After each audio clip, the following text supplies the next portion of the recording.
My name's Thor, and you're listening to Cage Radio. I lost my mother when I was 17. It wasn't innocent. She didn't die unexpectedly. She even told us weeks in advance, but no one believed her. She was known to make wild claims just to get a rise out of us. It was her fun. She had been a raging alcoholic ever since my father abandoned us to date some drug-addled whore named Carol. When my mom learned her name, she stayed up for weeks, shrieking the words, "Coke, slut, Carol," at my brother and I, like we were somehow responsible. Somehow, it became my mother's mission to make her pain our pain, an objective she was all too competent in completing. Sleeping was a challenge in these days. When she was drinking, she wouldn't do this. Weird to say, but her alcoholism was a relief from her sobriety.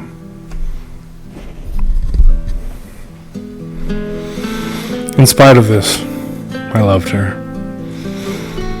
I remember the night I picked her up over my head and slammed her to the ground. She had thrown a fencing hammer at me and I reacted poorly. It was, in a way, my fault. She was on a 5-day run binge, and I was determined to get her to help clean the dishes in the sink. She also reacted poorly. When I slammed her bloated body onto the couch, a tremendous crack rang out from the landing, and she began to scream. I thought I'd broken her back. I didn't know the phones could be used to call 911 if you had your line cut by the phone company. I was 13 and didn't know shit. I ran to my poor neighbors, the Richellis, and begged to use their phone. They knew what was happening to an extent and let me use the landline to call the paramedics. When I arrived back home after making the call, my mother was waiting to slap me in the face and spent the rest of the night screaming at me about my father. At one time, she was a good mom. She loved us unconditionally. But she liked to torment people too, and it drove my father away. I guess she just thought that he would never leave. His story would end even more tragically than hers, but that's a tale for another day. My mom died alone, surrounded by empty bottles of rum in my grandmother's, her mom's, bedroom. We discovered her one April 7th afternoon. She was stiff like a piece of wood and must have been dead for at least 2 days. We figured out that I was the last person to speak to her. She had asked to borrow a particular blanket from me. I told her no, because she threw up on everything. The very last thing I told her was to, quote, clean up her fucking room, end quote.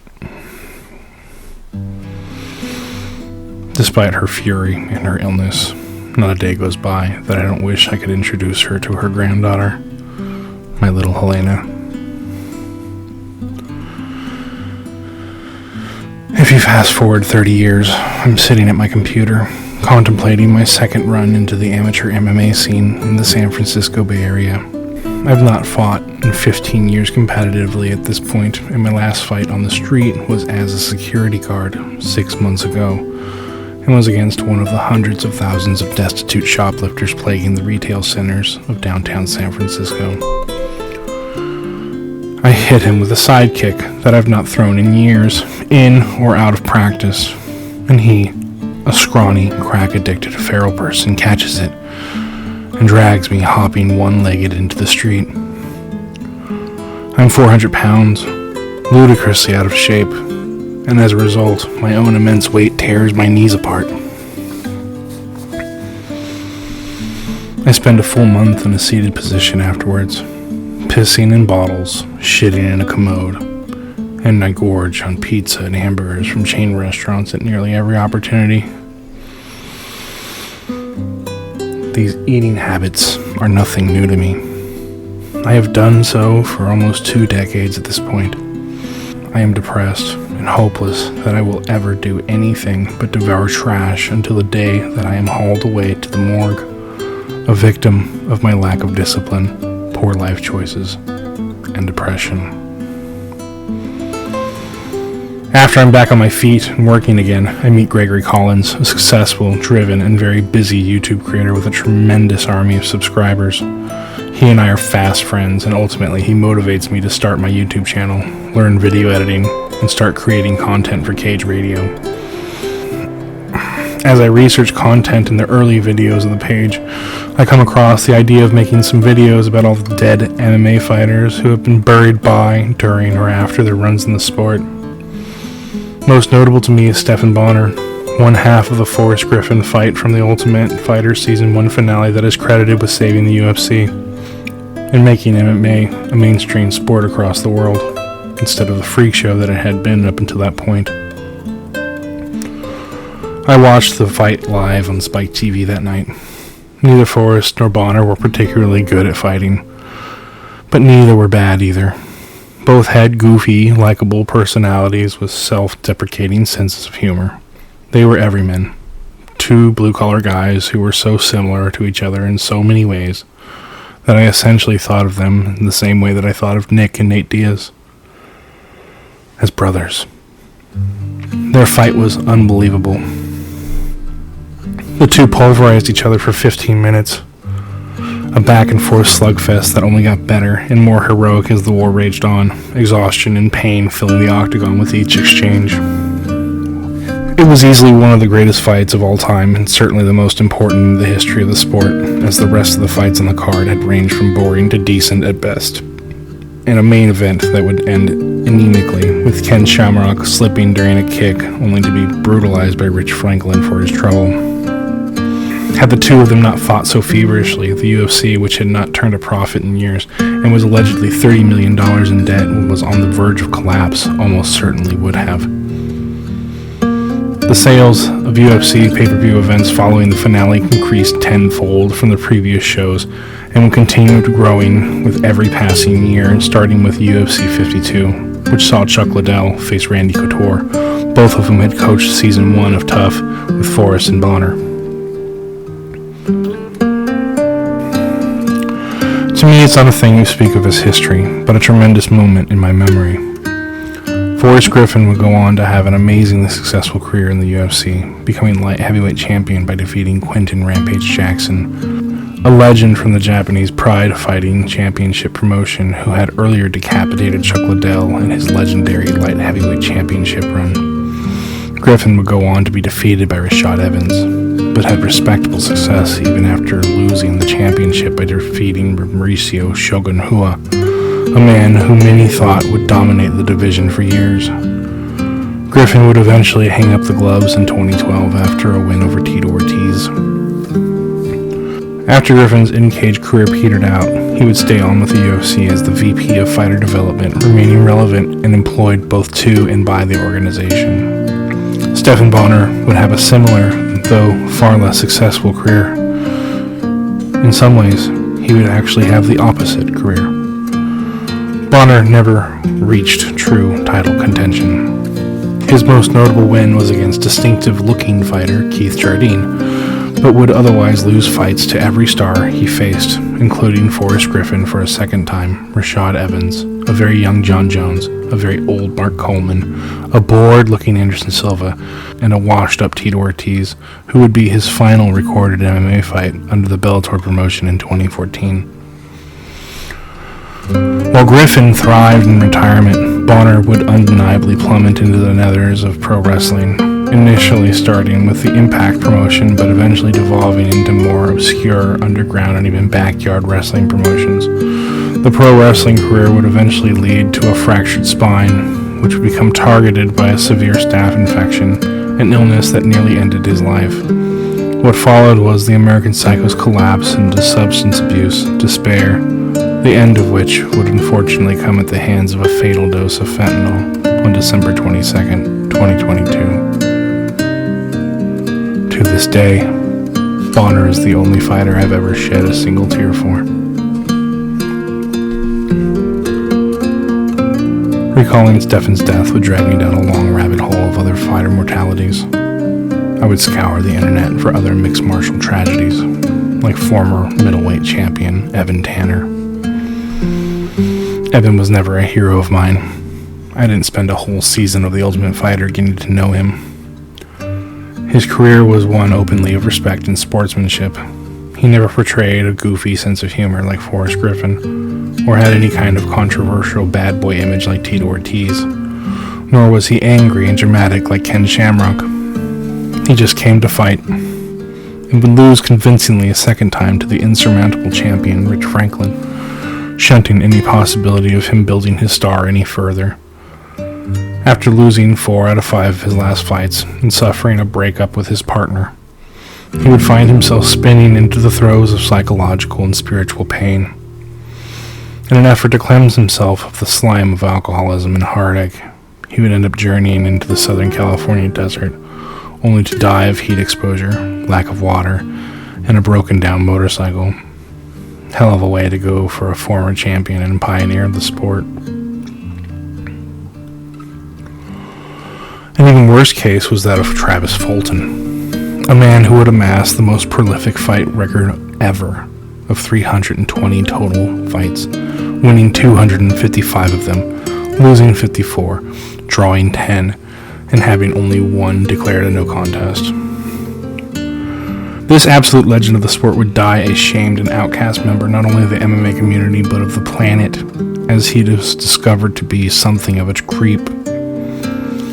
A quick wiki search revealed this passage. Fulton was charged with possession of child pornography, as well as the sexual exploitation of a child. Per the charging document, Fulton had attempted to get a minor under the age of 18 to engage in sexually explicit conduct for the purpose of producing visual depictions of such conduct, and was also accused of receiving and attempting to receive child pornography via interstate and foreign commerce. He was alleged to have possessed and attempted to possess child pornography through a USB transported across state lines between November 2018 and November 2020. If convicted, Fulton would have faced up to 70 years of prison. I wonder what the guards thought when they found him hung in his jail cell on the morning of July 10th, 2021. The most prolific fighter of all time, now a sack of shamed meat swinging from the ceiling of a 5x7 cell. Or at least it's how I imagine it. The details are not obvious. I found a list of other dead fighters on Tapology, a site I'd not visited in a long time. I'll post the link below for your enjoyment. How macabre, I thought. The list was impossibly long, dozens of pages. There were names on the list that I recognized but had not thought about in a while, like Kevin Randleman and Justin Eilers. Randleman had been a fairly big name in the early days, especially as an early UFC heavyweight title holder. Today, Kevin is most remembered for his performance in Pride's 2004 heavyweight tournament, where not only would he knock out kickboxing superstar Mirko Krokop, but also go on to nearly kill champion Fedor Emelianenko with what is still to this day considered to be the single greatest suplex ever recorded on video. Shockingly, Fedor would immediately reverse the position, submitting Randleman by Kimura armlock moments later. Kevin's final days, I'd heard, were spent away from his home on business, and ultimately he succumbed to pneumonia. Justin Eilers, on the other hand, was at best a mid-tier heavyweight during the dark ages of the UFC, when fighters were paid in couch change. Justin fought admirably, if not forgettably, against low-tier competition like Mike Pyle. Eilers will go on to die in an altercation with his stepfather over something trivial and pointless. After arguing over spending too much or maybe not enough time with his girlfriend's kid, Justin threw some dishes on the floor and walked out. It was then that his stepfather shot him in the chest with a .45 caliber handgun. His last act was to stare into his mother's eyes and say, "I'm dead. I'm dead. I love you, Mom." Sounds familiar. If only. Not every tragedy I would discover required a death.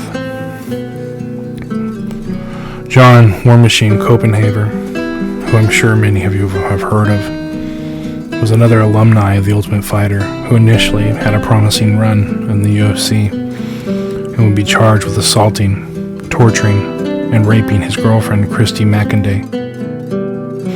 Another trip to Wikipedia revealed the following. Sometime in April 2013, Copenhaver began dating adult film actress Christy McInday, better known by her stage name Christy Mack. McInday, nearly 10 years Copenhaver's junior, was leading figure in the adult film industry at the time. Their relationship, as described by McInday, was passionate, but she also described Copenhaver as physically and mentally abusive and controlling. On August 8th, 2014, Copenhaver brutally assaulted McInday and her then-boyfriend Corey Thomas in Mackin's home in Las Vegas. He went for Thomas and attacked him for 10 minutes first. Copenhaver put Thomas in a chokehold, only to be let go after he was made to swear not to go to the authorities. After Thomas escaped, Copenhaver set himself on McInday, whom he assaulted for 2 full hours. McInday was raped, severely beaten, and cut with a knife by Copenhaver. McInday only managed to escape once Copenhaver's back was turned, and once she managed to escape by a balcony, she went to the house of a neighbor who promptly called 911. McInday was hospitalized, where it was found that she was suffered from 18 broken facial bones, a broken nose, 12 missing teeth, a fractured rib, and a liver that was critically ruptured. On August 15th, Copenhaver, who had managed to elude the authorities while on the run for a week, was apprehended after posting his self-pitying tweets, which enabled authorities to trace the IP location of his cell phone and made it far easier for them to track him. Copenhaver was arrested in Simi Valley, California, by U.S. Marshals and Simi Valley Police, and was then extradited to Nevada, where he was charged with 36 felony counts, including multiple attempted murder, kidnapping, rape, and sexual assault charges. Copenhaver would eventually be sentenced to life in prison with the possibility of parole after 36 years. I remember John Copenhaver on the show. I liked him and wanted him to do well. How could I have known the monster that lay beneath the surface of that dopey, weeping face? War Machine, indeed. Other names popped into my mind, like the New York badass Phil Baroni, who murdered his girlfriend while they were in Mexico on holiday together. Even before this, Baroni had a reputation as being a roid rager and an overall jerk, in addition to being a fighter with a legendary low fight IQ. When the Mexican police came to investigate the murder, Baroni had told them he had accidentally pushed her into the bathtub where she hit her head. He claimed he went to get her a soda and cigarettes, and when he returned, she was unresponsive. Despite the claims, her body reportedly had signs of severe and repeated battery. Seems to me like Phil is probably on Santa's extra naughty list. Or the case of Lee Murray, a UK fighter who committed the world's single largest robbery, having stolen £53 million, or 67 million American dollars. Murray would eventually attempt to flee Britain to the country of Morocco, where he had dual citizenship and which supposedly did not have extradition. However, the authorities of Morocco would still find a way to indict Murray for narcotics and name the robbery in part of the sentencing, which would eventually extend to 25 years in prison. Murray was always a bad seed, though. By every account, probably the only thing he ever did that was good was knock Tito Ortiz unconscious during a street fight. Jason Mayhem Miller was another. He He went from one of the most popular fighters and personalities in the world to a homeless, crazy person in a relative quick time. Over the years, we had seen him do so many questionable, impulsive things to people around him. Oftentimes you wondered if he was just doing a comedy bit or if he was actually out of his mind. Eventually, the latter option would become undeniable, as he would be arrested for a series of disturbing public crimes. Between 2005 and 2023, Miller would have over 16 arrests for everything from domestic abuse, trespassing, burglary, assaulting an officer, public indecency, destruction of property, to driving under the influence. It's hard for me to imagine Miller living in an actual house after all of these troubles. Last I heard, he was homeless on the streets of Los Angeles, California. Tony Ferguson just fought Paddy Pimblett last night as I'm writing this at UFC 296. It's clear he needs to retire. A fact that seems obvious to every person watching, but not to Tony. Tony has lost his durability, his athleticism, his balance, but worst of all is his seeming inability to make changes that would help mitigate these issues. Once the boogeyman, now a joke, but not a funny one, just a sad one that makes people yearn for the past. The last name that would pop up on my radar before I finished writing this would be another person who would ultimately influence my attempt to return to the cage.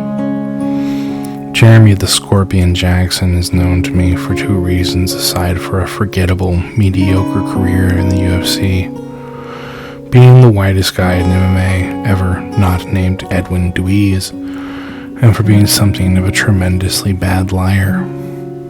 Another former Tough alum, Jackson would be kicked off the show for breaking the rules of the house to go see a woman outside of the house one night during shooting.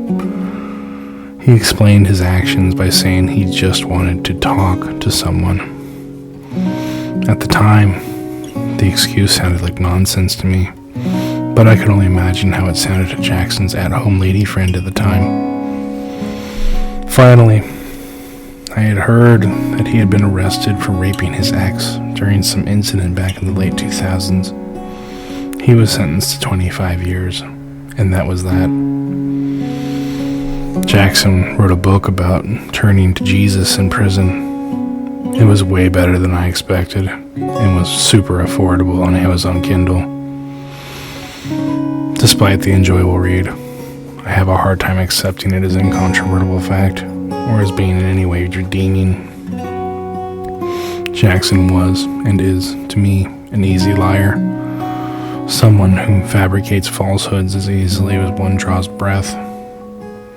But maybe I'm giving him a bad draw. I don't really know him aside for these two tremendously foolish and, dare I say, evil things. Still, there is some old saying that essentially states that we are only ever what we do and not ever what we say. I believe that. After reading the first couple pages, I realized something about all these tragic warriors. For each of them, they had something that I wanted, something that I had turned from before my attempt to be a fighter ever truly got off the ground. They were fighters. They had a legacy, even though they were dead, washed up, in prison, or just far from the reaches of society, either by evil deeds or poor mental or physical health. In spite of their status, I respected where each of them had been. I've heard of them, know their fighting styles and attitudes. To me, they're household names. By contrast, I felt like I had nothing of the sort. No one was ever going to hear of me.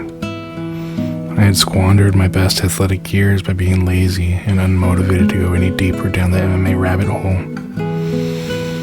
My talent, any of it that I might have had, gone in a string of joint injuries. My knees are shot to hell, and I'm just barely below 400 pounds and struggling to go any lower. I stare at the scale like an alcoholic stares at a bottle. I also think of the tragedy that inevitably awaits anyone who steps in the cage, regardless of whether or not their fates are related to fighting. I look at the fate of Stephan Bonnar as I think of a geriatric return to the cage and wonder if I will die addicted to painkillers from the injuries I will inevitably receive. I look at Evan Tanner and wonder if I too will compromise my mortality in search of spiritual satiation. Will I amass a huge record of fighting trash only to be derailed by demons like Travis Fulton, or harm someone close to me in a fit of rage like War Machine? Maybe someone close to me will kill me in a moment of passion like Justin Eilers. Or maybe I'll just get too old to fight, like Tony Ferguson, and live in regret for the rest of my life, like I already do. My mom would have supported me, even if she had started drinking again. She had that kind of bulletproof pride in us that was unshakable, even when she was at her worst. Even when we were treating her worse than she deserved.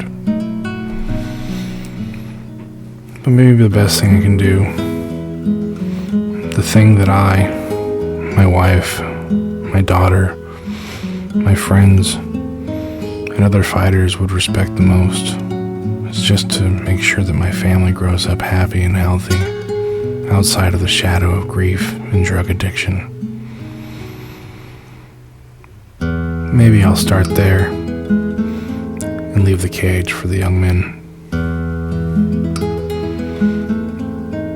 My name is Thor, and this has been a special Cage Radio production.